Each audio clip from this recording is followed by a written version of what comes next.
नमस्कार दोस्तों।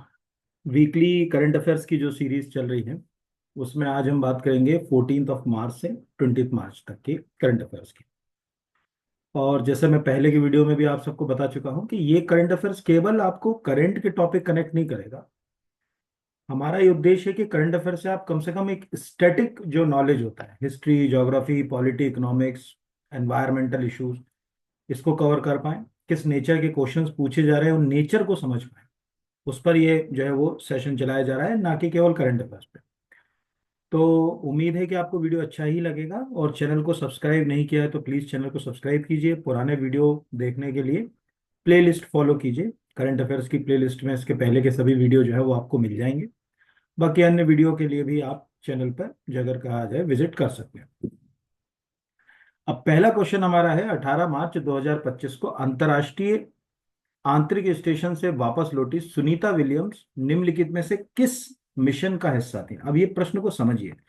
जनरली अभी हर जगह चर्चा है, सुनीता विलियम्स वापस आई, स्पेस में एक लंबे समय तक रही, लेकिन ये तो मालूम है कि किस दिन स्पेस में गई, किस दिन वापस आई, इंटरनेशनल स्पेस स्टेशन में कितने समय रुकी, बट वो कौन सा मिशन था, उनको लाने वाले मिशन का क्या नाम था। जैसे भी एक्स जो अगर कहा जाए, एलन मस्क की कंपनी है, उसने किस मिशन से वापस लेकर आया।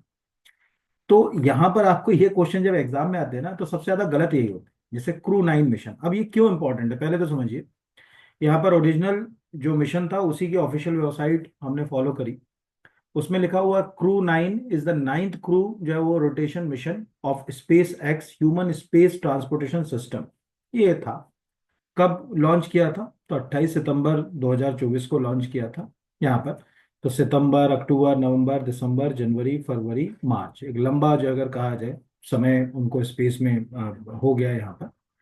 चार लोग थे, चारों के नाम आपको याद रखना है, क्योंकि कई बार ऐसे मिशंस में कौन कौन शामिल थे उनके नाम स्क्रीन पे दिख रहे हैं, चारों आपको कॉपी में नोट डाउन करना चाहिए। अब ये क्रू 9 क्यों आएगा, है ना? तो क्रू 9 क्यों आएगा यहाँ पर अगर कहा जाए, तो हम एक सिंपल यहाँ पर कीवर्ड टाइप करेंगे जिससे हमको समझ पड़ेगा क्रू 9 क्यों आएगा। देखो, crew 9 mission PM Modi tweet. अब यहाँ पर ये हम चले गए, इसके आगे हम पीएम मोदी कर दें। इससे हमको समझ पड़ेगा कि प्राइम मिनिस्टर ने अगर कोई ट्वीट किया, यहाँ पर अगर कहा जाए, तो उनके जो अगर कहा जाए ट्वीट में जो है वो क्या लिखा था, उसमें वो किसकी बात कर रहे हैं। वो केवल और केवल क्रू 9 को बोल रहे हैं कि यार क्रू 9 ने बहुत बढ़िया जो है वो आ गए। अच्छा, तो यहाँ पर दिख रहा है prime minister congratulate crew 9 astronauts. Crew 9, है ना? तो क्रू 7, क्रू 8, क्रू 9, क्रू 10 से इनको वापस ले आए। यानी जो क्रू गया था उसका नाम था क्रू 10, जिससे आया। तो यहां पर आप हर जगह देखो, यहां पर बकायदा welcome back crew 9, the earth जो है वो मिस्ड यू यहाँ पर। ठीक, तो आप खुद समझो ना कि प्रश्नकर्ता कहाँ से प्रश्न। अब हमने रट लिया सुनीता विलियम इतने दिन रही, इतने बजे वापस लौट गई, ये हुआ, पर हम इस क्रू 9 मिशन के बारे में चर्चा ही नहीं कर रहे, तो फिर गड़बड़ हो जाएगी। तो इस तरह से आपको ये पता होना चाहिए कि क्रू 9 मिशन क्या है। इसी से जुड़ा जुड़ाया मिशन जो था वो था क्रू 10, जिसके थ्रू जो है वो, जिसकी सहायता से ये वापस आए हैं। तो ये क्रू 10 आपको दिख रहा होगा, NASA SpaceX crew 10 was the mission, ठीक है, international space station to launch 14 March 2025। ठीक है, और the mission is the carry out the 4 crew members, जो भी उनके पहले के 4 क्रू मेंबर थे उनको वापस लाने के लिए इस मिशन को जो है वो लॉन्च किया गया था, इसी से इनको वापस लाया गया। तो दोनों के बीच का जो है वो कंफ्यूजन ना हो, ये चीज़ों का आपको याद रखना। बाकी चारों मेंबर, लॉन्च, लैंडिंग, ये डेट आपको याद रखना है। इतनी चीज़ों में से कोई क्वेश्चन आ सकता है। अगला क्वेश्चन भी बहुत अच्छा है। वर्ल्ड हैप्पीनेस रिपोर्ट, वैश्विक खुशहाली रिपोर्ट के संबंध में निम्नलिखित में से कौन सा कथन असत्य है? पहला, ये रिपोर्ट बेलविंग रिसर्च सेंटर और ऑक्सफोर्ड यूनिवर्सिटी द्वारा जारी की जाती है, बिल्कुल सही है, ये दोनों ही मिलकर इस रिपोर्ट को तैयार करते हैं। दूसरा है, 2024 की तुलना में 2025 में भारत की स्थिति में 8 अंक का सुधार हुआ, ये भी सही है। पिछली बार हम 126 रैंक पर थे, इस बार जो अगर कहा जाए हम 118वीं रैंक पर हैं, यानी हम अपनी रिपोर्ट को सुधारे। हालांकि पाकिस्तान जैसे देश हमसे आगे हैं, उसके पीछे का तर्क भी मैं बताऊंगा। तीसरा है कि 2025 की रिपोर्ट में भारत 118वें पायदान पर है, ये भी सही है। और इस रिपोर्ट में भारत कभी भी टॉप 100 पोजीशन में जगह नहीं बना पाया, ये गलत है। हम जो है 2022 में 94th पोजीशन पे थे, यानी टॉप 100 के अंदर थे, उसके बाद हमारी पोजीशन बिगड़ी। अब आप कहोगे पाकिस्तान जैसे देश हमसे जो है अगर कहा जाए क्यों आगे, ठीक है, और भी छोटे छोटे कई देश है, उसका पीछे है हमारी जनसंख्या कितनी है। आज लगभग 140 करोड़ की आबादी में हम। अब ये तो वैसा है कि घर में एक पिता के जो है अगर कहा जाए, इसको सरल भाषा में देसी भाषा में समझे, कि एक पिता का एक बच्चा है, तो उसको खुश रखने में ज्यादा कष्ट नहीं होगा। लेकिन एक पिता की 10 संतान है, तो 10 को खुश रखना बहुत कठिन है। 10 की बुनियादी आवश्यकताएं अलग अलग।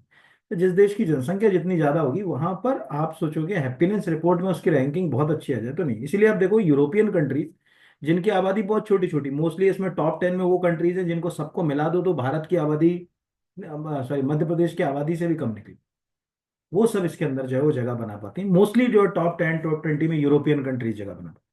तो ये आपको प्रश्न बन सकता है। यहाँ पर कैसे बन सकता है, तो इसकी अगर आप ओरिजिनल रिपोर्ट ही देखोगे, तो उस ओरिजिनल रिपोर्ट मतलब ये जो प्रश्न आ रहे हैं वो ये भी कई बार पूछ लेते हैं कि कौन जारी करता है। अगर आप यूपीएससी को फोकस कर रहे हो तो वो तो यही पूछेगा कि भाई रिपोर्ट जो है वो पब्लिश कौन कर रहा है। तो यहाँ पर आपको ये स्क्रीन के ऊपर जो है वो रिपोर्ट दिख रही है, इसमें कई सारे चैप्टर्स हैं। उन चैप्टर्स के आधार पर उसको तैयार किया जाता है। हम उन चैप्टर से हमें कोई लेना देना नहीं। हमारे काम का केवल और केवल है कि हम इसमें कहाँ स्टैंड कर रहे हैं। तो हमारी जो पोजीशन है वो बहुत अच्छी नहीं है, लेकिन फिर भी पिछली बार की तुलना में 8 अंक सुधरी है, तो सरकार इसको बोल सकती है कई मतलब अगर कहा जाए मुद्दों में। ये वाला जो प्रश्न है मैंने 100 पोजीशन वाला क्यों उठाया ये बताओ। अगर हमको कहीं बात करना होगी तो हम किसकी बात करेंगे सबसे अच्छे परफॉर्मेंस की, वो है 94, सबसे अच्छा। तो हम बोलेंगे ना यार 2022 में देखिए हमारा बहुत अच्छा स्कोर था वर्ल्ड जो है अगर कहा जाए हैप्पीनेस रिपोर्ट में। इसीलिए ऐसे कई बार बच्चे सोचते हैं ना यार इतना पुराना क्यों पूछ लिया 2022 का 2025 के एग्जाम में। कारण यही है उसके पीछे। तो अब आपको ऑलमोस्ट जो अगर कहा जाए कि ये बात समझ पड़ी होगी। दूसरा मैं इसमें रफली आपको थोड़ा सा, ज्यादा हमारे काम का कुछ नहीं है, जो एक दो लाइन है काम की बस वो मैं आपको दिखा देता हूँ। यहाँ आपको स्क्रीन के ऊपर ये कंट्रीज दिख रही हैं, ध्यान से देखिए। इन कंट्रीज में अगर हम पहले तो अपनी पोजीशन देखें तो हम 118 नंबर पे हैं, हमारा स्कोर है 4.3। ये एग्जाम में नहीं पूछा जाएगा। हमसे ज्यादा अच्छी स्थिति पर यहाँ पर पाकिस्तान को दिखाया गया है 109 पर।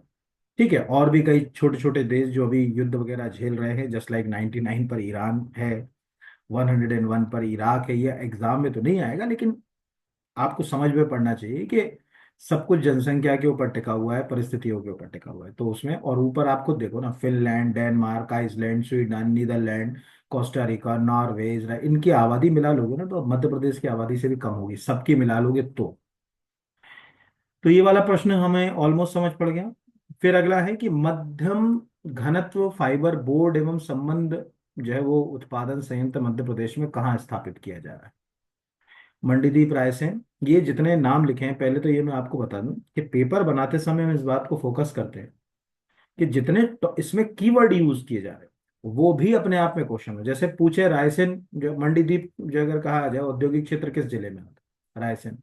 मुहासा बाबई औद्योगिक क्षेत्र किस जिले में आता है, नर्मदापुरम। अचारपुर औद्योगिक क्षेत्र किस जिले में आता है, भोपाल। ये भी आपके कवर होंगे। यानी नहीं तो हम कुछ भी मन से अलग सलग गलत सलत भी लिख सकते हैं ना, लेकिन नहीं, क्योंकि भाई हमको मालूम है कि आप अगर देख रहे हो तो एग्जाम में हो सकता है कि ये क्वेश्चन डायरेक्ट ना आए, लेकिन इससे मुहासा बाबई आ जाए, मंडीदीप आ जाए, अचारपुरा वाला आ जाए, ये क्वेश्चन लिंक करके आ जाए, तब क्या करोगे। तो ये है। अब ये प्रश्न लिया क्यों, तो आपको यहाँ पर एक प्रेस रिलीज दिख रहा है 20 तारीख का, लिखा मुख्यमंत्री डॉक्टर यादव मालनपुर में मध्यम घनत्व फाइबर बोर्ड, ठीक है, मीडियम डेंसिटी फाइबर बोर्ड एवं सम्यद उत्पादन संयंत्र का शिलान्यास करेंगे, यानी यहाँ पर स्थापित होगा इस जो है। जब भी ऐसे सरकार डिसीजन लेती है तो क्वेश्चन जो है वो एग्जाम में पंच होना शुरू हो जाते हैं। जैसे मान के चलिए आपने मेडिकल डिवाइस पार्क का, जब आज तो अभी भी काम चल ही रहा है, वहां पर बन ही रहा है सब कुछ, पर ना जाने कितनी बार हमने उज्जैन के मेडिकल डिवाइस पार्क को एग्जाम में चुन चुके हैं। तो बात वही है। तो इसीलिए ये आपको दिख रहा है कि मध्य प्रदेश के औद्योगिक विकास की नई ऊंचाई पर पहुंचाने के लिए भिंड जिले के मालनपुर में, अब अपने को ये भी समझ पड़ गया कि भिंड में मालनपुर एक औद्योगिक केंद्र, जहां पर अगर कहा जाए ये प्लांट हम लोग जो है वो लगा रहे हैं। ऐसे क्वेश्चंस हमेशा एग्जाम्स में आते हैं, हमेशा आप याद रखिए। इसमें मैंने दो प्रेस रिलीज दी, एक तो ऊपर आपको स्क्रीन पे दिख गया, दूसरा इसको ध्यान से देखिए। ये वो जगहें हैं जहां हम भविष्य में उन जो अगर कहा जाए कारखानों को स्थापित करेंगे जिनकी संभावना वहां जाते हैं। जैसे हमें दिख रहा है कि मुरैना और धार में खाद्य प्रसंस्करण की संभावना दिख रही है। नीमेंच नीमच ऑलरेडी अपने सीमेंट प्लांट के लिए फेमस है, तो नीमेंच में रायसेन में हम जो है वो अगर कहा जाए ऑलरेडी प्लास्टिक पे तामोट, सबको मालूम है वो प्लास्टिक पार्क डेवलप हो रहा है। तो रायसेन में हम पेपर प्लास्टिक पैकेजिंग, मतलब ऑलरेडी ये चीजें चल रही हैं। ये जो लगे होते हैं ना, यही क्वेश्चन आते हैं। आज हम सिंगरौली जाएं तो हम पावर सेक्टर की ही बात करेंगे ना, कुछ और की तो बात नहीं करेंगे। तो वो पावर से पावर लिमिटेड की, शासन पावर लिमिटेड लिख दिया उसने। अब आपसे यही पूछ लेगा कि भाई शासन पावर लिमिटेड का, तो ये क्वेश्चन हो गया। सीमेंट के लिए नीमच दिख रहा है, ठीक है, प्लास्टिक पैकेजिंग के लिए रायसेन दिख रहा है। तो ये जो जगहें दिख रही है ना, ये एक्चुअली क्या होता है ना कि रिवाइज कराती हैं आपको टॉपिक। इससे आपके मध्य प्रदेश के औद्योगिक करंट अफेयर से कैसे रिवाइज करोगे? ऐसे ही रिवाइज करो, और कोई तरीका तो है नहीं कि हम रिवीजन कर लें कि रोज उठा के जाओ। इससे हमारा हो गया, जैसे लिखा है कि भोपाल में बड़वई आईटी पार्क, अब पता चले यही आ जाए बड़वई आईटी पार्क कहाँ स्थापित हो गया, दिमाग खराब हो गया। अरे यार, ये तो नाम ही नहीं सुना, कहाँ है ये बड़वई जो है अगर कहा जाए आईटी पार्क। यहाँ पहली बार पता चला कि जब भोपाल में भी आईटी, अभी तो जब भी आईटी पार्क की बात होती है तो दिमाग तुरंत ही दौड़ लगाकर कहाँ पहुंच जाता है, इंदौर पहुंच जाता है कि इंदौर में जो अगर कहा जाए स्थापित हो रहा है। तो यही मतलब प्रश्न आपको एग्जाम में, मैं हमेशा इसीलिए प्रश्न बच्चों को पढ़ाते समय इस बात का बहुत ध्यान रखता हूँ कि आप रिवाइज जो अगर कहा जाए कैसे करोगे, आपको रिवाइज अगर कहा जाए तो कैसे करोगे, उसके ऊपर सब कुछ जो है वो यहाँ पर जो है वो मतलब टिका हुआ है यहाँ। तो बस ये है। तो इस बहाने ये पूरा, मैं हर चीज तो नहीं पढ़ा सकता, लेकिन आपसे उम्मीद है कि आप कम से कम ये जितने पॉइंट लिखे ये सब कॉपी के अंदर छोटे छोटे करके जो है वो नोट डाउन करोगे। इनमें से कोई भी क्वेश्चन जो है वो आपको जो है वो अगर कहा जाए आ सकता है। जैसे लिखा ना कि आईटी पार्क बढ़वई, तो यहाँ अगर हम ध्यान से ऐसे सिंपल कीवर्ड टाइप करें, बढ़वई आईटी पार्क भोपाल, ये आ गया, ये हमारे पास आ गया, ये दिख रहा होगा बकायदा पूरा जो अगर कहा जाए आर्टिकल्स डले हुए।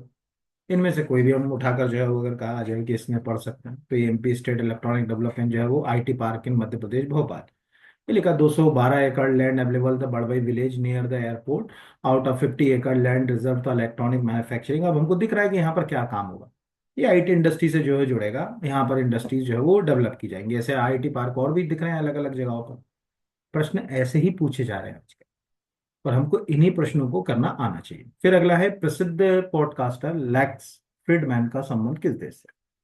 अब प्रधानमंत्री जी का एक तो 3 घंटे का पॉडकास्ट किया, दूसरा है कि उस पॉडकास्ट को जो है वो डोनाल्ड ट्रंप ने जो है वो अपने पेज पर पोस्ट कर दिया। उससे और हो गया कि अमेरिका का राष्ट्रपति इंडियन राष्ट्र में जो है वो प्रधानमंत्री का पॉडकास्ट जो है वो उसको शेयर कर रहा है। तीसरा, इसमें हमारे मध्य प्रदेश के शहडोल की भी, जिसको मिनी ब्राजील कहते हैं, उसका भी उल्लेख प्रधानमंत्री जी ने किया, तो हमारे लिए भी काम का हो गया। तो अब ये तो सबको याद ही रहेगा वहां पर कि बकायदा ये पॉडकास्ट हुआ, ये हमारे ही मध्य प्रदेश के लिए हमने उतना ही लिया कि प्रधानमंत्री ने अमेरिकन पोस्ट। अब यहाँ पर आप ध्यान से देखो, प्रश्नकर्ता यानी जो जनसंपर्क का ये प्रेस रिलीज है, इसमें वर्ड क्या यूज हो रहा, प्रधानमंत्री ने अमेरिकन पॉडकास्ट।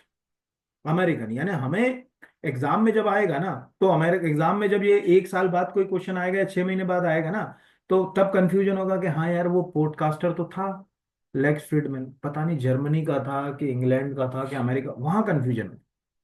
जो चीजें तुरंत रहती हैं अभी हैं तो आपको याद रहेगा, आप बिल्कुल भूलोगे नहीं। अभी आपसे कोई पूछ ले कि यार कहाँ का जो है अगर कहा जाए है, अरे क्या क्वेश्चन बनाया टीचर ने, अमेरिका सबको पता, पर 6 महीने बाद कितना याद होगा। आज आप सोचिए, पिछले नवंबर प्रधानमंत्री जी किस देश की यात्रा पर गए थे, क्या आपको याद है? आंसर इज नो, है ना। बात यही होती है कि जब हम 4-6 महीने पुरानी चीजों को दिमाग में रखते हैं तो हम उनको रिवाइज नहीं करते, इसलिए गड़बड़ होती है। तो ये प्रश्न रिवाइज करना भी जरूरी है।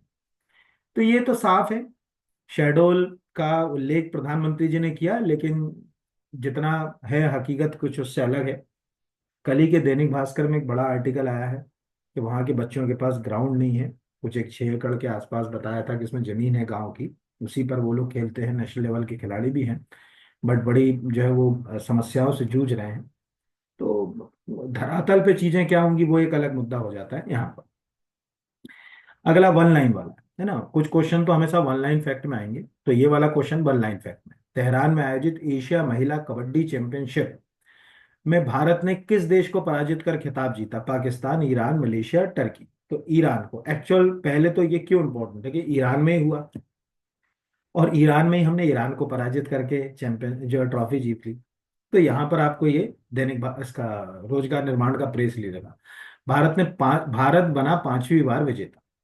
एशियन महिला कबड्डी चैंपियनशिप, जहां से प्रेस रिलीज होता है वो जगह याद रखना चाहिए, तेहरान लिखा है मतलब ईरान से खबर जारी हुई है। तो ये लिखा हुआ है कि भारत ने एशिया महिला कबड्डी चैंपियनशिप 2025 में खिताब जीत लिया है। टूर्नामेंट के फाइनल में भारत ने मेजबान टीम ईरान को कड़े मुकाबले में इतने इतने से हराया। हम 5वीं बार जीते, कितने से हराया, कब हराया, ये हमारे लिए बहुत काम का है नहीं। लेकिन हाँ, कि हम 5 बार जीत चुके हैं, ये हमारे लिए काम का है, बस उतना हमको याद रखना। अगला है, भारत के पहले फ्रोजेन जू के लिए प्रसिद्ध Padmaja Naidu Himalayan zoological park किस राज्य में स्थित है? अब यहाँ पर कंफ्यूजन क्या है, लिखा है हिमालयन जोलॉजिकल पार्क। दिमाग कभी पश्चिम बंगाल जाएगा नहीं, हालांकि पश्चिम बंगाल का जो दार्जिलिंग है वो हिमालय में आता है, मैं आपको ये बता दूं। बाकी हिस्सा पश्चिम बंगाल का हिमालयन बेल्ट में नहीं आता, पर दार्जिलिंग वाला आता है। इसलिए कभी आप जब एनसीईआरटी की बुक पढ़ोगे तो हिमालयन सब डिवीजन पढ़ोगे तो उसमें दार्जिलिंग हिमालय करके हिस्सा आता है। दार्जिलिंग हिमालय वही जहाँ वो आराधना फिल्म की वो गाना शूट हुआ था ना, मेरे सपनों की रानी कब आएगी तू, है ना, ये दार्जिलिंग में सिलीगुड़ी न्यू जलपाईगुड़ी में टॉय ट्रेन चलती है। तो यहाँ पर ये है क्या, पहले तो समझ।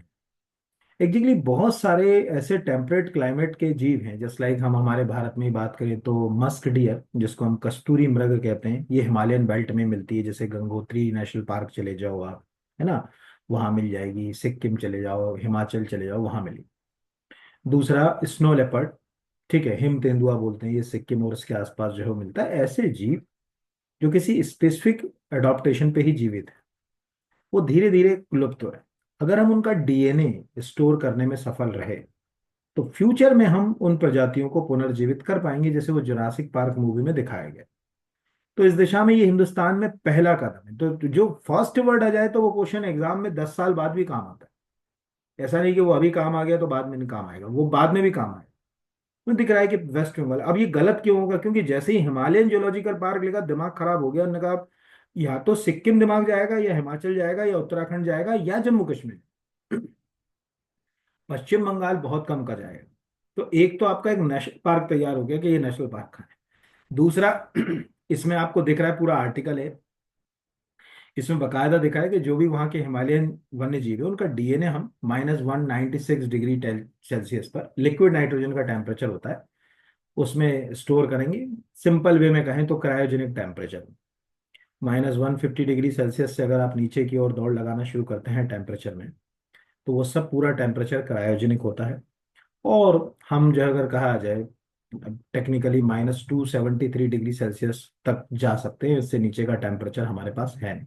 माइनस अगर कहा जाए, आइडियल केस में गए तो -273.15 डिग्री सेल्सियस से नीचे हम पहुंच नहीं सकते, जिसको हम आम भाषा में एब्सलूट जीरो टेम्परेचर कहते हैं। उससे नीचे का, ऊपर का तापमान में तो कहते हैं ना, और लाखों डिग्री सेल्सियस हो सकता है, नीचे का तापमान इससे कम है। तो क्रायोजेनिक टेम्परेचर के ऊपर -160 डिग्री, सॉरी 196 डिग्री सेल्सियस पर लिक्विड नाइट्रोजन में हम स्टोर करेंगे। भविष्य में जरूरत होगी इन डीएनए सैंपलिंग से हम जो है वो उनको, उनकी किस्में विकसित करेंगे, जो भी करेंगे वो फ्यूचर के ऊपर है। अगला जो है वो हाल ही में चर्चा में रहा 32 बिट माइक्रो प्रोसेसर विक्रम 3201 और कल्पना 3201। ये दो माइक्रो प्रोसेसर है, किसने डेवलप किया? सीडेक, आईआईटी मद्रास और Indian institute of science Bangalore. Answer आपको दिख रहा है, इसरो। अब ये प्रश्न क्यों इंपॉर्टेंट है, इसके पीछे के देखें। देखिए, दुनिया भर में माइक्रो प्रोसेसर जो होते हैं उनको बनाने वाली अगर हम दो बड़ी कंपनियों को देखें, तो दो जो है वो बड़ी कंपनियों में, एक तो है इंटेल, जो आपको सबको ही मालूम होगा कि इंटेल के जो माइक्रो प्रोसेसर दुनिया में सबसे ज़्यादा इस्तेमाल होते हैं। आप जो भी लैपटॉप वगैरह इस समय जितने भी यूज़ कर रहे हैं वो इंटेल के होंगे। और दूसरी एक कंपनी नाम है उसका एएमडी। ये जनरली माइक्रो प्रोसेसर सिस्टम्स के लिए, बड़े सिस्टम्स के लिए यही डिजाइन करते हैं। मोबाइल वगैरह के लिए क्वालकॉम और अदर कंपनियां अपने अपने माइक्रो प्रोसेसर बनाती हैं, इसलिए उन पे हम बात नहीं करेंगे। जैसे लाइक एप्पल का खुद का प्रोसेसर है जिसको ए सीरीज कहा जाता है, A15, A18, A19 चिपसेट अगर आप करोगे तो एप्पल का ही माइक्रो प्रोसेसर है। अब हमारे पास माइक्रो प्रोसेसर में अभी भी खुद की डोमेस्टिक इतनी अच्छी टेक्नोलॉजी नहीं कि हम अपने माइक्रो प्रोसेसर से सिस्टम को चला सकें। हालांकि भारत में स्वदेशी तकनीक से पहला जो माइक्रो प्रोसेसर डेवलप किया गया था वो आईआईटी मद्रास ने किया था, शक्ति नाम से। मैं आपको दिखा भी देता हूँ, काफी 10 साल पुरानी खबर है, बट वो 10 साल के बाद भी एग्जाम में आता है। इसलिए मैं ये बता रहा हूँ कि ये जो करंट का क्वेश्चन है ये 10 साल तक स्टैटिक है। तो जैसे अगर कहा जाए IIT Madras first micro processor. तो आपको ऑलमोस्ट 10 साल पुरानी खबरें ही मिलेंगी, करंट अफेयर्स की कोई खबर नहीं मिलेंगी। तो शक्ति, तो यहाँ पर अगर आप देखें ये सब पुरानी खबरें, ये 2021 का कोई है, ये 2018 का कोई है, ठीक है, ये 2014 का कोई है। तो ये लिखा हुआ है कि Shakti processor program was start in the academic initiative back 2014 by IIT Madras. यहाँ पर ऐसी खबरें, लेकिन आप ध्यान से देखो कि ऑलमोस्ट जो अगर कहा जाए कि वही कंसेप्ट यहाँ पर निकल कर आया कि आज 2025 में भी जो है वो आईआईटी मद्रास और इसरो इंडिजीनियस जो है अगर कहा जाए इस पे काम कर रहे हैं, लेकिन ये डेवलप तो इसरो ने किया है, तो हमको इसरो पे ही जाना पड़ेगा। तो अब जो अगर कहा जाए कि आपके लिए एक तो ये हो गया कि भारत में इंडिजीनियस टेक्नोलॉजी पर डेवलप पहला माइक्रो प्रोसेसर तो हो गया शक्ति जो आईआईटी मद्रास का, वो एक तरफ रख दिया। हो सकता है कि वो भी क्वेश्चन कहीं जो है वो पूछा जा सके, क्योंकि ये सब नए प्रेस रिलीज है। दूसरा, हमको ये समझ पड़ा कि विक्रम 32, इसको जोड़ के पढ़ना है, अपने को स्पेस नहीं देना। विक्रम 32 जो है अगर कहा जाए, हम देखें इसरो का है, और फ्यूचर में ये मुझे लगता है कि एक अच्छा इनिशिएटिव होगा। ये इसरो की ऑफिशियल वेबसाइट है जिसपे आपको जो दिख रहा है, ऑन 5 मार्च 2025 जो अगर कहा जाए, इसने प्रेस रिलीज तो ये मतलब ये बताया, लेकिन इसको दुनिया के सामने तो ये 16 तारीख को ही आया है, इसलिए हमको 16-17 तारीख के करंट अफेयर्स में हमने। तो Vikram 32 the first fully make in India 32 bit micro processor, that is जो है वो क्वालिफाइड 10 10 10, वो सब हमें कोई लेना देना नहीं है। और मुझे नहीं लगता कि इसमें कोई और क्वेश्चन जो है वो पंच हो। तो मान ली जितना था हमने उतने में इसमें बात करी।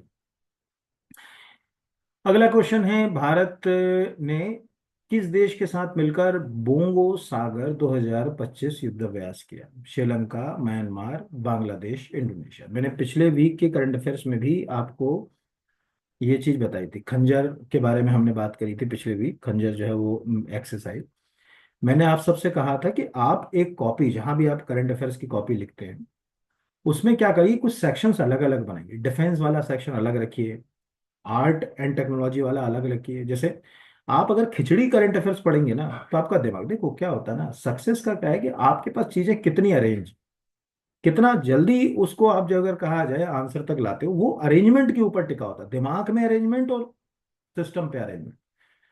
तो आप एक कॉपी बना लीजिए, जैसे आईटी वाला उसका, जैसे एक कॉपी के 10 पेज कर लीजिए, आईटी वाले के लिए अलग कर लीजिए, पर्सन एंड न्यूज अलग कर लीजिए कि ये लोग चर्चा में, स्पोर्ट वाला अलग कर लीजिए, डिफेंस वाला अलग कर लीजिए। तो एग्जाम के समय आपको रिवीजन में दिक्कत नहीं होगी, नहीं तो सब खिचड़ी पिचड़ हो जाएगी और वो क्लैश नहीं होगी। तो उसी में आप ये डाल सकते हो बोंगो सागर, ये एग्जैक्टली नाम से, वैसे तो 1 सेकंड में कोई नाम से अगर पकड़ना चाहता तो कोई 1 सेकंड में ही पकड़ लेता, उसमें कहीं कोई बहुत बड़ा मेहनत वाला काम नहीं था। कि बांग्लादेश, प्रेस रिलीज भी लगाया मैंने कि आईएनएस रणवीर ने अपने अभ्यास बोंगो सागर 2025 में भाग लिया। भारतीय नौसेना, बांग्लादेश नौसेना का समन्वित गश्त जो है वो आयोजन है। तो ये एक नौसेना अभ्यास था जो कि दोनों ने मिलकर जो है वो किया। ऑलरेडी बांग्लादेश के साथ हमारे संबंध अभी बहुत ज़्यादा, बहुत अच्छे भी नहीं है, हम कहेंगे अभी थोड़ा सा हल्के फुल्के तनाव है। उस स्थिति में ये ठीक ठाक जो है अगर कहा जाए है, आप ये मत समझना कि 13 तारीख का प्रेस रिलीज, ये शुरू हुआ 13 को, इसलिए 13 के प्रेस रिलीज में दिख रहा है यहाँ पर। अगला है, प्रभा और सारथी डिजिटल पहल का संचालन किसके द्वारा किया जाता है? आरबीआई, सेबी, जो है वो एसबीआई, सेबी, और IRDA, insurance regulatory development authority. यहाँ पर तो आंसर जो है वो इसका है RBI, reserve bank of India. तो प्रवाह और सारथी एक प्रकार की डिजिटल पहल है।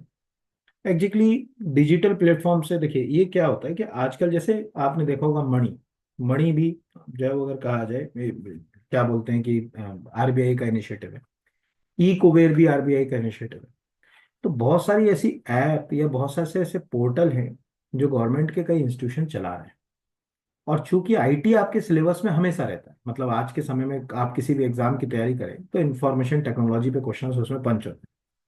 तब वो जरूर पूछते हैं कि यार ये जो है वो सारथी जो प्लेटफॉर्म है किसने डेवलप किया, प्रभा जो है प्लेटफॉर्म किसने डेवलप किया। तो आरबीआई ने प्रभा और सारथी के लिए 2025 में डिजिटल पुरस्कार जीता। ये पुरस्कार एग्जाम में नहीं आया, ये आप छोड़ो। आप सोचो कि भाई ये पुरस्कार पूछ ले कि आरबीआई ने किसके लिए पुरस्कार, वो इतना स्टैंडर्ड का नहीं है क्वेश्चन। बट हमें चूंकि ये पता चला कि वो पुरस्कार मिला इसके लिए, प्रभा और सारथी के लिए, तो ये आपसे पूछ सकता है कि किसके प्लेटफॉर्म्स हैं। यहाँ पर इसमें क्या होगा कि आप पेपरलेस वर्ग की ओर बढ़ रहे हो। सब ऑनलाइन प्रोसेसिंग को इस्तेमाल कर रहे हो, ये सब जो अगर कहा जाए एक इको फ्रेंडली सिस्टम के ऊपर काम करने वाली चीजें हैं, तो ये क्वेश्चन जो है वो आपको आ सकते हैं। अगला क्वेश्चन तो आप ये मान के चलिए कि श्योर शॉट है कि आपको आएगा, श्योर शॉट जिसको कहा जाता है। अब ये प्रश्न पहले तो देखिए कि आप में से कितनों को पता है, ये आंसर तक लेके जाए। मुगल सुल्तान औरंगजेब की मृत्यु 1707 में कहाँ हुई? अब इस प्रश्न को समझिए। देखिए पिछले वीक मैंने आपको बताया था कि आपको संभाजी महाराज के बारे में पता होना चाहिए, और मैंने कहा था कि आप अपने स्तर पर थोड़ा पढ़े, बाकी तो मैंने कुछ कुछ आपको बताया ही था। अभी जैसे औरंगजेब की कब्र को लेकर विवाद चल रहा है नागपुर में, तो आपने देखा आगजनी और थोड़ा कम्युनल इशू भी पैदा हो गया। अभी मैंने देखा कि किसी के घर पे जो है वो बुलडोजर वगैरह भी चले, पेपर में पढ़ा मैंने। तो टेक्निकली हमें पता होना चाहिए कि आखिर वो औरंगजेब की क्या कहानी थी।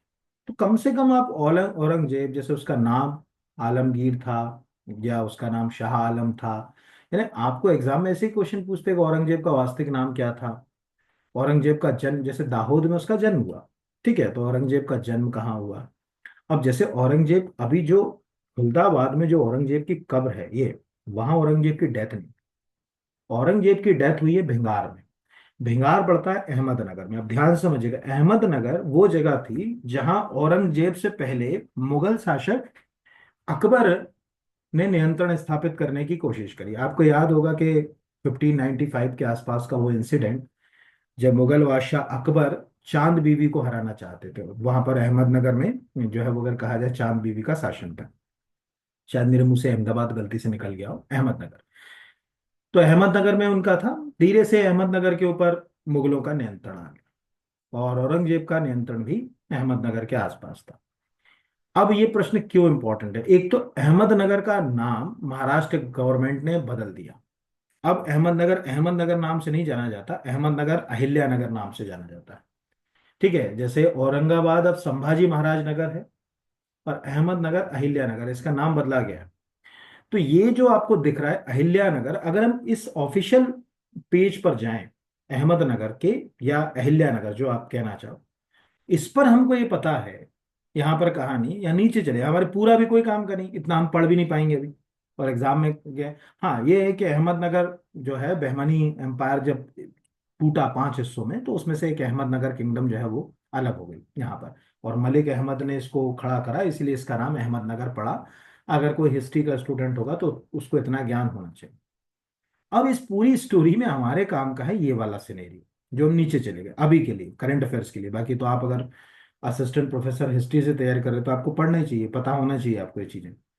यहाँ अगर हम ध्यान से देखें तो हमको एक स्टोरी में मिल रही है, Aurangzeb tried to put and the independent kingdom of Maratha but never succeed, यानी उसने बहुत कोशिश करी मराठा साम्राज्य को खत्म करने की।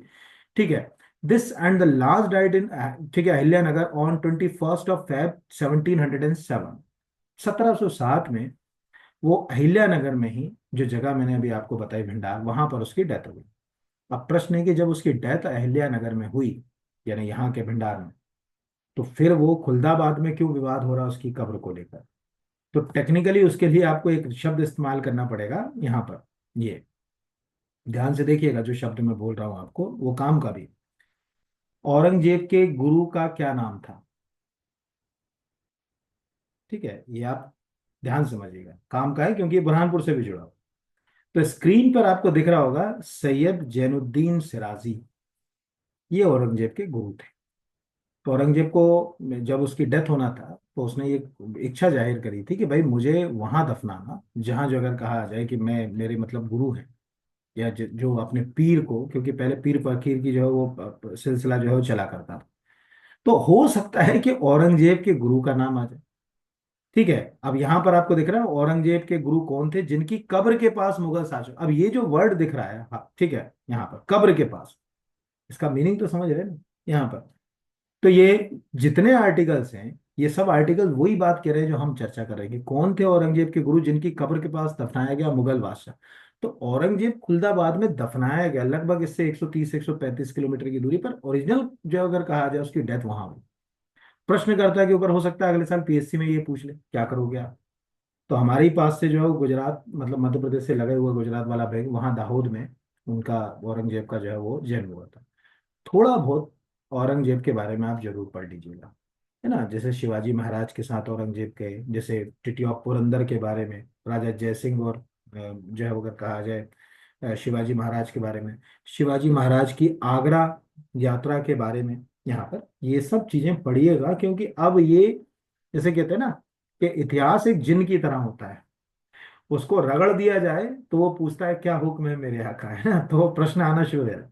अभी सो रहा था, मतलब हमको पिछले 2-3 महीने पहले तक ना हम संभाजी महाराज के बारे में बात कर रहे होंगे, ना औरंगजेब के बारे में बात करेंगे, लेकिन अचानक ये मुद्दा आ गया, और मुद्दा आने के कारण ये न्यूज में आ गया, तो अब आने वाले साल भर तक ये मुद्दा कहीं ना कहीं एग्जाम्स में भी रोल प्ले करेगा। और ऐसे भी हमको जो है अगर कहा जाए चीजें जो है वो पता होना चाहिए। अगला है विश्व की पहली कमर्शियल निगरानी, अब चूंकि word one line factor, word में क्या लिखा, विश्व की पहली, पहली शब्द इस्तेमाल हुआ तो प्रश्न आ सकता है। पहली कमर्शियल निगरानी सैटेलाइट, ठीक है, स्कॉट किसके द्वारा विकसित की गई, नासा, इसरो, एक इंडियन स्टार्टअप है दिन तारा, उसने इसको डेवलप किया है। वन लाइन फैक्ट है। तो चूंकि विश्व की पहली कमर्शियल निगरानी सैटेलाइट स्कॉट ने काम शुरू किया, यह अंतरिक्ष में 5 सेंटीमीटर से भी छोटी वस्तु का पता लगाने में सक्षम है। बेंगलुरु स्थित भारतीय स्टार्टअप दिंग तारा ने 14 जनवरी को स्पेस ट्रांसपोर्टेशन डस डस डस ये जो अगर कहा जाए लॉन्च किया था, और उसके फिर रिजल्ट्स अभी आए। तो इस तरह से वन लाइन फैक्ट के रूप में जो है वो आपको क्वेश्चन चाहे तो वो पूछ सकता है, अगर उसको पूछना हो तो। अगला है बढ़ते ऑनलाइन स्कैम से बचने के लिए भारत सरकार ने किसके साथ मिलकर, ठीक है, स्कैम से बचो, हिंदी में कहें तो घोटालों से बचो, अभियान की शुरुआत की। ऐसे क्वेश्चंस बहुत आते हैं, ये क्वेश्चंस का नेचर है, क्योंकि अगर सरकार किसी इनिशिएटिव में किसी प्राइवेट इंस्टीट्यूशन को हिस्सेदार बना रही है तो प्रश्न तो पूछेगा।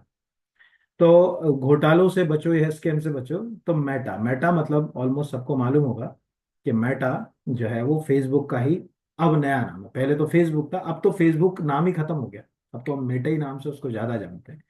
उसने शुरू किया।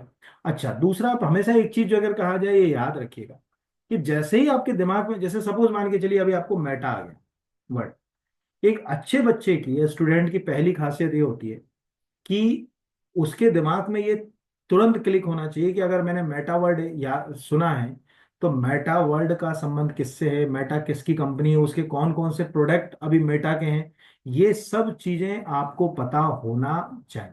ये आपको जो है पता नहीं होंगी तो गड़बड़ हो जाएगी, ये ध्यान रखिएगा। जैसे आपको पता होना चाहिए कि फेसबुक भी उसी का प्रोडक्ट है, ठीक है, इंस्टाग्राम भी उसी का जो है वो प्रोडक्ट है, यानी वो भी जो अगर कहा जाए उसी कंपनी का जो अगर कहा जाए प्रोडक्ट है।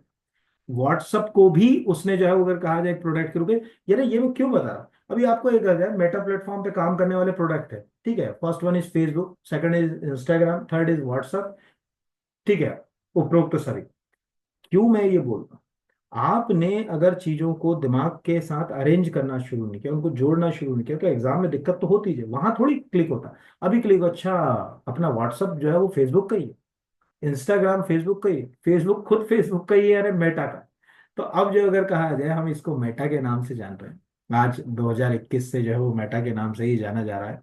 अभी अपना आर्टिफिशियल इंटेलिजेंसी बेस्ड मेटा का अपना खुद का एआई प्लेटफॉर्म भी जो है वो आ चुका है, जिसको अपन मेटा एआई कहते हैं, और कई नामों से ये प्लेटफॉर्म के ऊपर काम कर ही रहा है। तो ये क्वेश्चंस रोल प्ले करते हैं। तो ये तो हो गया, स्क्रीन पर हमको दिख रहा है कि क्या है, तो दिख रहा है कि government and Meta join for scam से बचो कैंपेन और tracking rising online scam, it is the whole government approach toward the forecasting culture digital safety, यहाँ पर विजिलेंस, डिजिटल सेफ्टी के लिए हमने जो है वो इसको शुरू किया। किस किस के साथ कौन कौन इसमें जो है वो अगर कहा जाए रोल प्ले कर रहे हैं, तो ये नाम है, ministry of information and broadcasting यानी सूचना और प्रसारण मंत्रालय है। आपको मालूम ही होगा Indian cyber crime coordination centre, I4C India में सबसे बड़ा इंस्टीट्यूशन है इस समय, एजेंसी जो किसी साइबर थ्रेट के बारे में एडवाइजरी जारी करता है। आपको कभी भी अभी लेटेस्ट साइबर थ्रेट के बारे में पता करना हो तो I4C की वेबसाइट के ऊपर क्लिक करके आप लेटेस्ट साइबर थ्रेट तक भी जा सकते हो या उसका पता लगा सकते हो। फिर हाल ही में मार्क कोनी को किस देश का प्रधानमंत्री, अब ये कनाडा, ये छोड़ दो, मतलब ये वन लाइन का, आप कहीं भी गाइड पढ़ोगे कुछ भी पढ़ोगे तो उसमें कुछ ऐसा है नहीं कि बहुत ज्यादा जो है वो एग्जाम पॉइंट ऑफ व्यू से हमारे काम का हो। वन लाइन फैक्ट का था, हमने पढ़ लिया, इतना ही काम का है। अगला क्वेश्चन भी हमारे लिए, इतिहास का वो जिन जो मैं कह रहा हूँ कि सो रहा है लेकिन अचानक जाग गया। हाल ही में भारत के किस शहर में पोटी श्रीरामलु की 58 फीट ऊंची प्रतिमा लगाए जाने का निर्णय लिया है ना? यहाँ पर किस शहर में? तो पहले तो ये समझ लीजिए, ऑलरेडी अभी नॉर्थ और साउथ इंडिया के बीच त्रिभाषा फार्मूले को लेकर विवाद है। वो नहीं चाहते कि हिंदी जैसी भाषाओं को वो प्रयोग करें। हालांकि भारत को अगर एक सूत्र में बांधना है तो एक भाषा की जरूरत पड़ेगी जो संपूर्ण, जो अगर कहा जाए भारत को एक सूत्र में बांध सके। हमारे पास बहुत सारी भाषाएं, वो सब मोतियों की तरह है, लेकिन उसमें एक धागा जो उनके बीच समन्वय स्थापित कर सके वो हिंदी हो सकती है।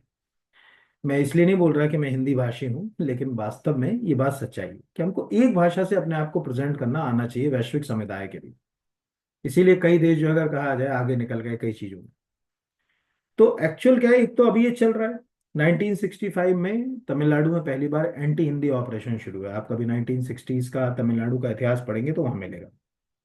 जब देश स्वतंत्र हुआ और नए राज्यों के गठन की मांग हुई, पहली कमेटी बनी एस के धर कमेटी 48 में, फिर उसके बाद जेबीपी कमेटी।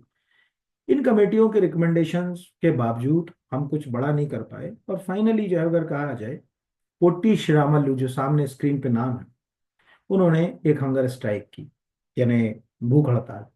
और दिसंबर 1952 में उनका निधन हो गया।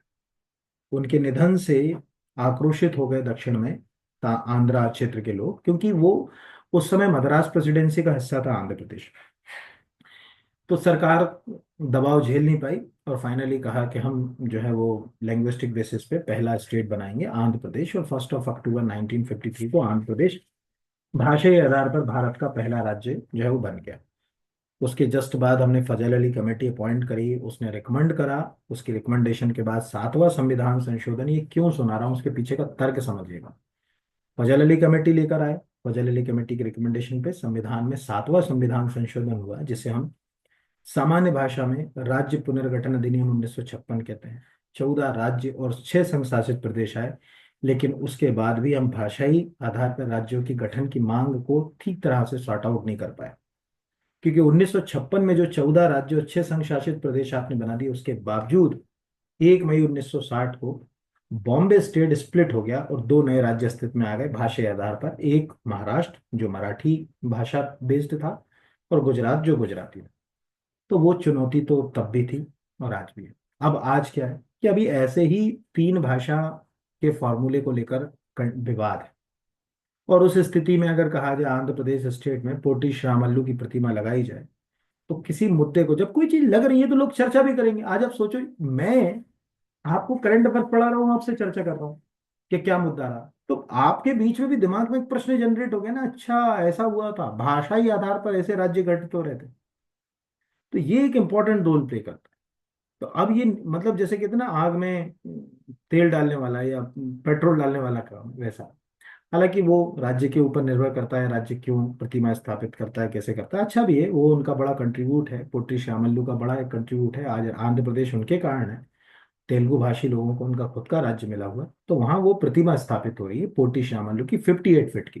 प्रश्न पूछ सकता है, अमरावती ऑलमोस्ट सबको मालूम होगा कि नया जो आंध्रा है आज का, क्योंकि आंध्र प्रदेश की जो कैपिटल थी वो 10 साल के लिए शेयरिंग में थी तेलंगाना के साथ, हैदराबाद। हैदराबाद एक जगह अब तेलंगाना में चला गया, और ये कहा गया था कि जब ये तेलंगाना राज्य बना था कि भाई हम 10 साल तक दोनों कैपिटल शेयर करेंगे, फिर आप तब तक अपनी कैपिटल डेवलप कर लो। तो इन्होंने अमरावती में अपनी कैपिटल डेवलप करी।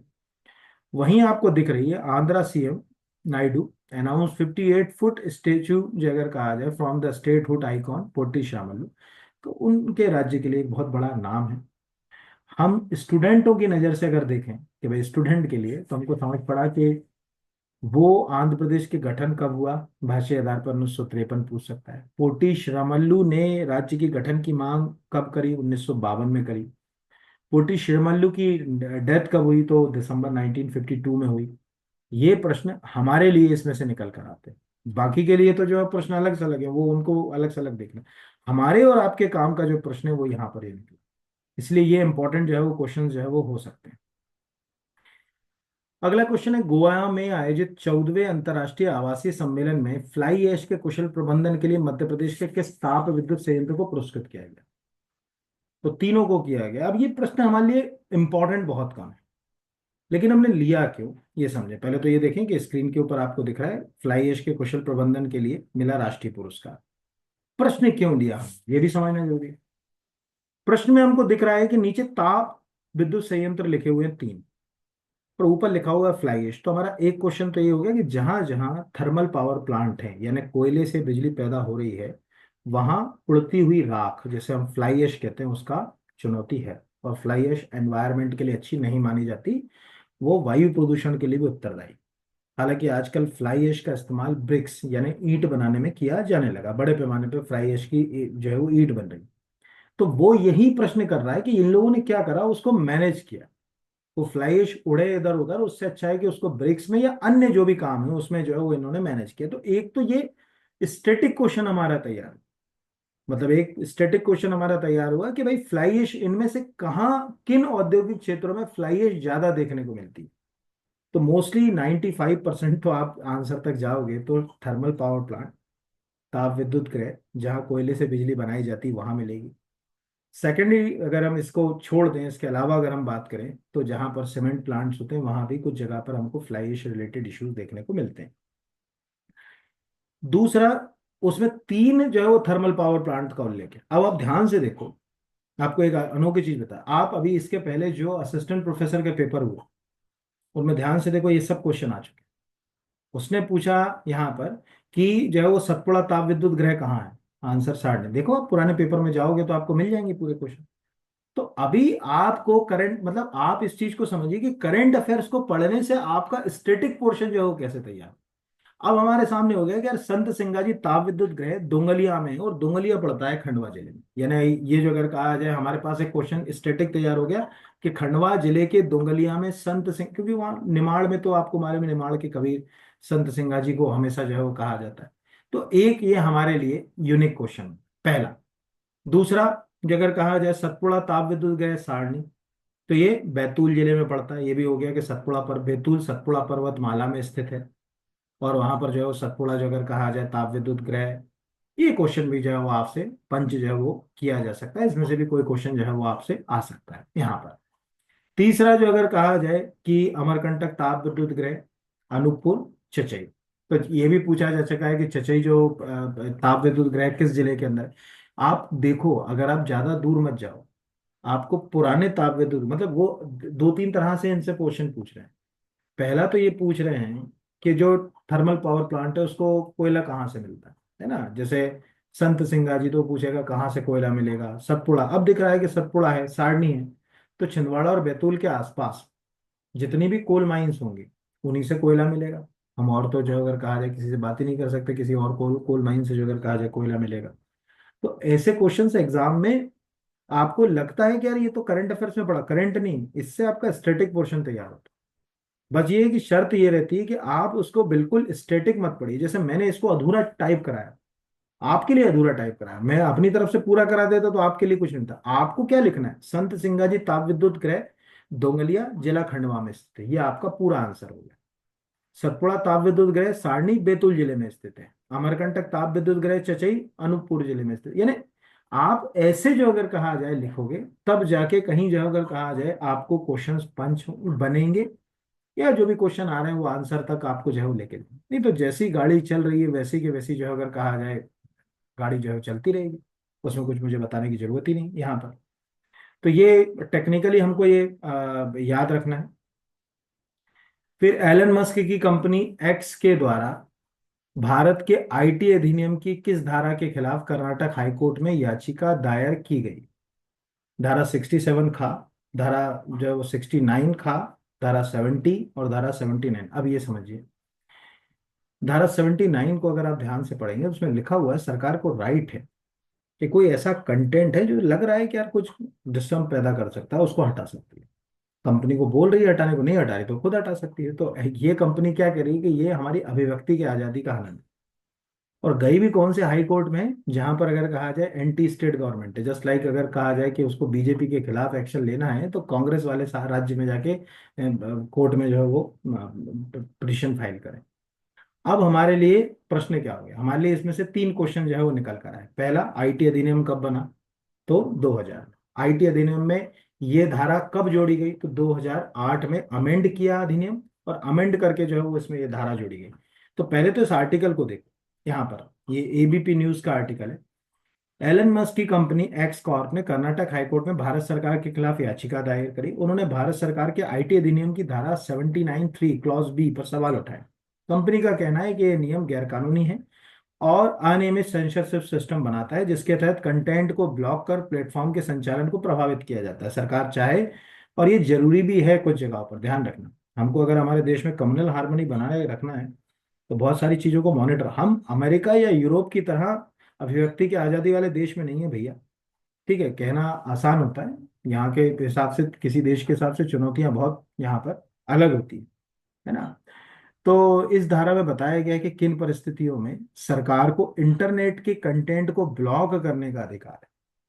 न्यूज एजेंसी पीटीआई की रिपोर्ट के मुताबिक कंटेंट हटाने के लिखित कारण बताना आवश्यक है। फैसला लेने से पहले उचित सुनवाई की व्यवस्था करनी होती है। इसे कानूनी रूप से चुनौती देने का भी अधिकार होना चाहिए।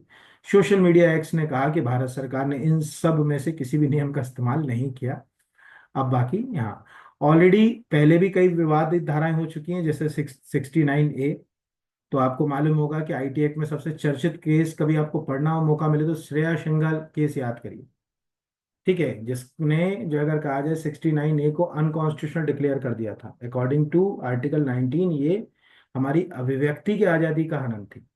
पर इसके हनन कितने अच्छे हो रहे हैं आज आप देख रहे हो ना, कि इंटरनेट के ऊपर हम ऐसे कंटेंट वायरल कर देते हैं जो नागपुर जैसी हिंसा को, महू जैसी हिंसा को जन्म देते हैं, है ना। और जो लोग उस हिंसा में अपने परिजनों को खो देते हैं, अपने घर संसाधन, अपनी जमा पूंजी, एक एक पैसा जोड़कर जो गाड़ी घोड़ा मकान बनाते हैं ना, वो जब जाता है तो वो दर्द वही जान सकता, कोई और नहीं जान सकता।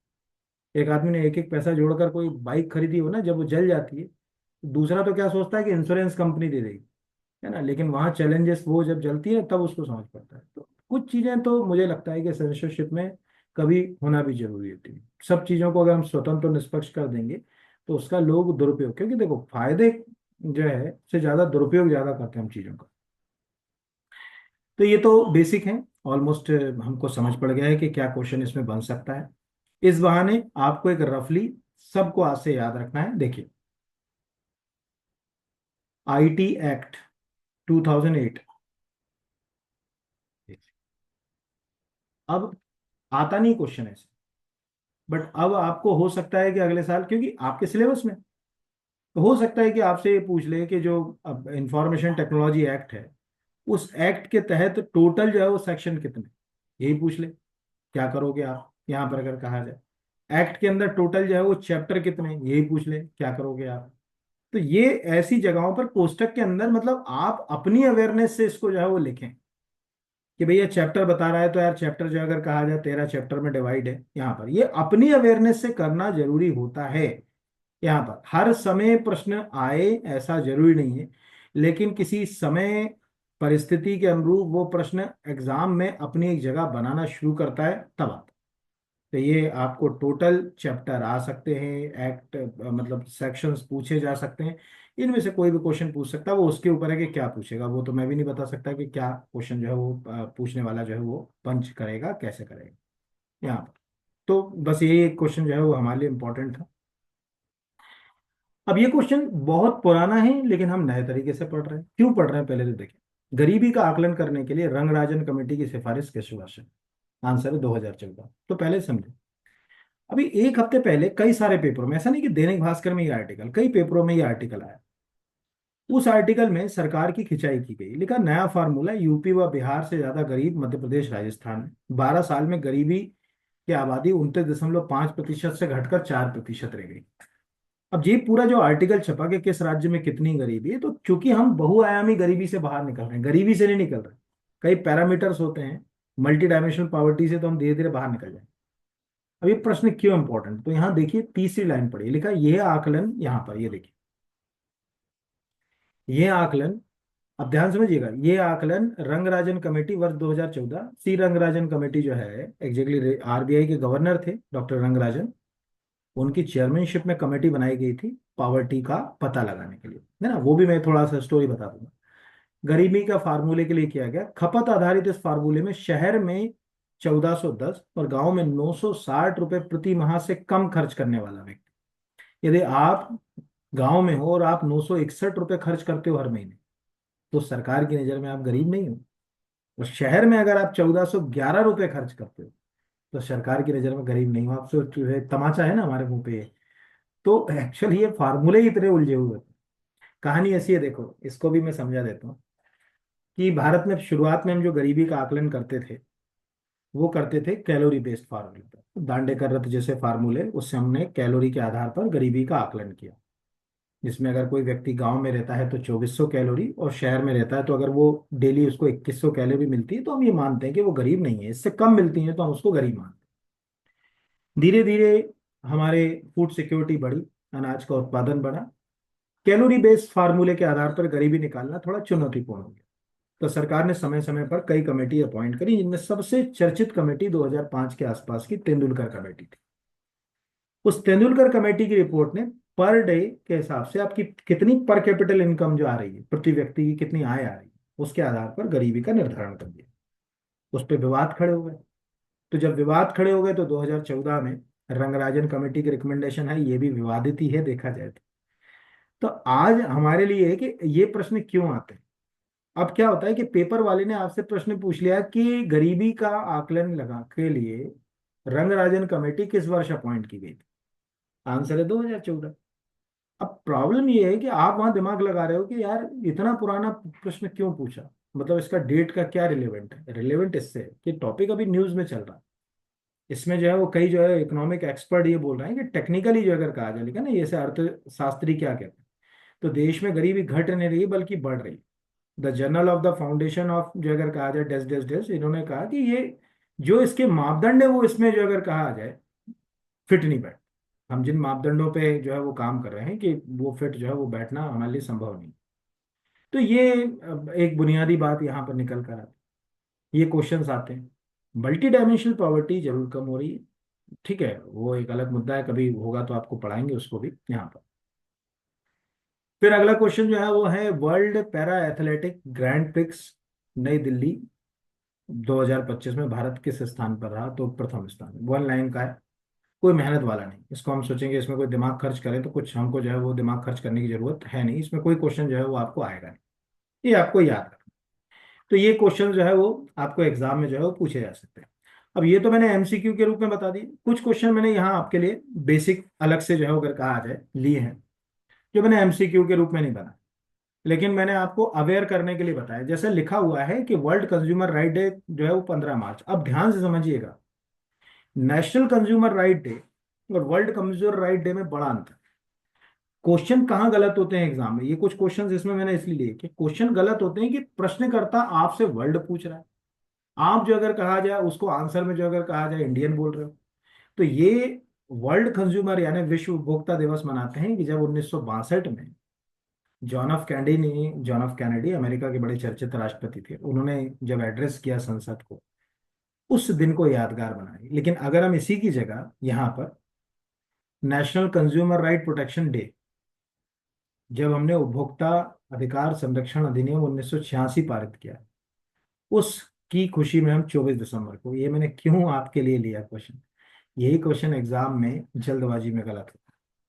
प्रश्नकर्ता वर्ल्ड नहीं पूछ रहा है, नेशनल पूछ रहा है, आंसर हम जो है वो वर्ल्ड का लगा रहे हैं। तो कुछ जो है वो गड़बड़ हो गई होगा यहाँ पर, उसमें कुछ बताने की जरूरत नहीं है। ये औरंगजेब वाला, इसमें देखिए औरंगजेब वाला मैंने अभी आपको बता ही दिया है, इसमें कुछ और करने की जरूरत नहीं है। ये सब जो है वो जितने टॉपिक्स लगे हुए हैं ये सब जो है वो, अब ये 45 दिन डॉक्टरों की निगरानी में, ये सब हमारे काम का थोड़ी था। हमारे काम का ये था, हाँ हमारे काम का एक और ये था कि ऊपर अब आपको दिख रहा है कि सुनीता विलियम्स लौटी अब स्पेस एक्स के अगले मिशन में भारतीय शुभांशु शुक्ला। तो अब हमें ये समझ पड़ गया कि जब भी शुभांशु शुक्ला की बात आएगी तो स्क्वाड्रन लीडर राकेश शर्मा का नाम आएगा। ध्यान रखना जिस दिन ये, ठीक है, एक्सियोम 4 मिशन से जब इंटरनेशनल स्पेस स्टेशन पे जाएंगे, आप उस दिन का न्यूज़पेपर पढ़िएगा। उस दिन राकेश शर्मा का आएगा, क्योंकि भारत की ओर से अंतरिक्ष में जाने वाले पहले व्यक्ति राकेश शर्मा थे। मैं क्यों ये चीजें आपको बताता हूँ करंट में, करंट का मतलब कभी करंट नहीं होता। ये शुभांशु शुक्ला का क्वेश्चन ऑटोमेटिकली क्यों लगा, ये सुनीता विलियम्स से क्यों कनेक्ट हो गया। सुनीता विलियम्स आई तो शुभांशु जो है वो अगर कहा जाए शुक्ला चर्चा में आएगा। शुभांशु शुक्ला चर्चा में आ गए तो स्क्वाड्रन लीडर राकेश शर्मा जो है वो चर्चा में आ गए। तो हमें ये पता होना चाहिए कि वो किस देश के सहयोग से गए थे, कब गए थे। ऐसे क्वेश्चंस एग्जाम में हमेशा पंच होते हैं, उनसे कुछ ना कुछ क्वेश्चंस जो है वो आपको बनते हैं। क्या बनते हैं वो तो मैं भी नहीं बता सकता, लेकिन आते हैं इस तरह के क्वेश्चंस का जो है वो आपको ये याद रखना। दूसरा, अगर आप में से कोई एमपीपीएससी मेंस की तैयारी कर रहा है, ये उसके लिए क्वेश्चन है। अभी समर्थ नाम का एक इंक्यूबेशन प्रोग्राम लॉन्च किया। ठीक है, इसका उद्देश्य है कि आईटी से संबंधित अगर कोई स्टार्टअप चल रहे हैं उद्यमिता के क्षेत्र में, उन स्टार्टअप्स को हम कैसे हेल्प करेंगे। इंक्यूबेशन प्रोग्राम का मतलब ये होता है कि कोई व्यक्ति स्टार्टअप शुरू करे, बट स्टार्टअप शुरू करने के बाद धीरे धीरे जब उसको चुनौतियां आना शुरू करें, जैसे उसको बाजार कहाँ से मिलेगा, लोन कहाँ से मिलेगा, टेक्नोलॉजी के लिए किससे बात करेगा, तो वो स्टार्टअप बंद हो जाता है। उसको उन सब बुनियादी स्टार्टअप को कंटिन्यू चलाए रखने के लिए जिन सुविधाओं की जरूरत होती है वो कहलाती है इंक्यूबेशन सर्विसेज।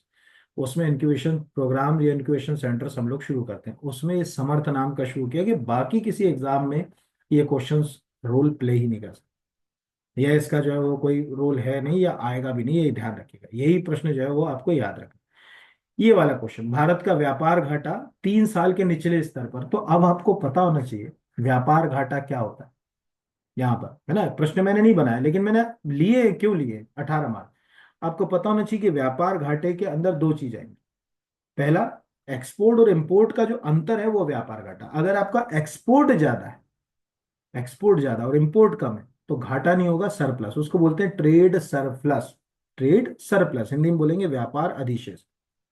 अगर आपका एक्सपोर्ट कम है, यानी आप निर्यात कम कर रहे हो बाहर, और इंपोर्ट ज्यादा है, तो हमारा होता है ट्रेड डेफिसिट। हिंदुस्तान स्वतंत्रता के बाद से आज तक ट्रेड डेफिसिट ही कंट्री रहा।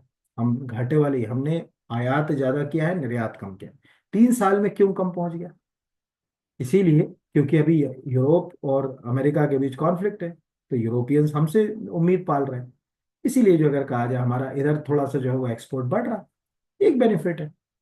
तीसरा और आखिरी क्वेश्चन, इकोनॉमिक्स वाला कोई बच्चा हो, जब ये ट्रेड डेफिसिट आ रहा है, लिखा है ना व्यापार घाटा, इंग्लिश में बोलते हैं ट्रेड डेफिसिट, तो ट्रेड डेफिसिट किट अकाउंट में निकालोगे? इसको बोलते हैं बैलेंस ऑफ पेमेंट अकाउंट।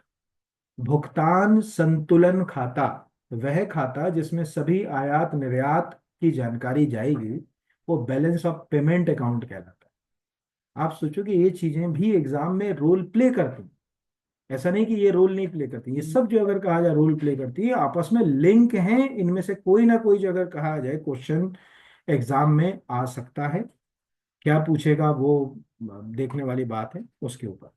ठीक है, तो ये एक बेसिक सी बात हो गई यहाँ पर। बाकी तो जो है अगर कहा जाए, मुझे नहीं लगता कि कोई जो है वो कोई क्वेश्चंस काम के, ये भी हमारे लिए एग्जाम के लिए काम के नहीं, ये सब जो है वो आपके काम के हैं नहीं, तो इनको अपन दिमाग खर्च ना करें।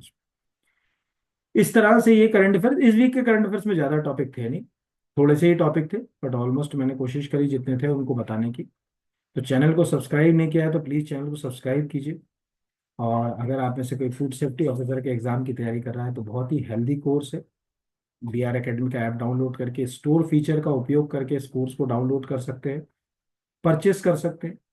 बाकी अगर आप MP GK स्पेशल का कोई भी पेपर तैयार कर, असिस्टेंट प्रोफेसर का फूड, ठीक है, फूड सेफ्टी वाले में तो अटैच ही है, ठीक है, असिस्टेंट डायरेक्टर का, स्टेट इंजीनियरिंग सर्विस का, तो ये कोर्स आपके लिए बहुत हेल्दी है, विथ टेस्ट सीरीज और विथ अपडेटेड ऑल, जो अगर कहा जाए जो टॉपिक्स हैं उसके साथ यहाँ पर। चलिए, धन्यवाद। ये तो एक बुनियादी बात थी। मुझे उम्मीद है कि ये वीडियो आपको अच्छा ही लगा होगा। उद्देश्य ये रहता है कि देखो, करंट अफेयर्स आप बहुत सारी वेबसाइट्स, सब जगह लोग पढ़ा ही रहे हैं, अच्छा पढ़ा रहे हैं, बहुत अच्छा, मुझसे भी बहुत ही ज्यादा अच्छे ही पढ़ाते होंगे, तभी वहाँ लाखों लोग देखते हैं। लेकिन मेरा उद्देश्य है कि आप स्टैटिक कैसे जोड़ें करंट अफेयर्स को अपने सब्जेक्ट से, कैसे कनेक्ट करें, उसके लिए मैं काम करने की कोशिश आपके साथ कर रहा हूँ यहाँ पर। तो बहुत धन्यवाद, और खूब उन्नति करिए, आगे बढ़िए, अच्छे कमेंट करिए। आपको अच्छे लगते बुरे भी कमेंट करिए, अगर आपको लग रहा है पसंद नहीं आ रहा है, करिए यार कुछ भी पढ़ा रहे हो यहाँ पर, वो भी कर सकते हो, उसमें कोई बुराई की बात नहीं है। आपको लगता है सुधारेंगे, और क्या कर सकते हैं, यही एक साधन है सुधारने का। तो धन्यवाद आप सब।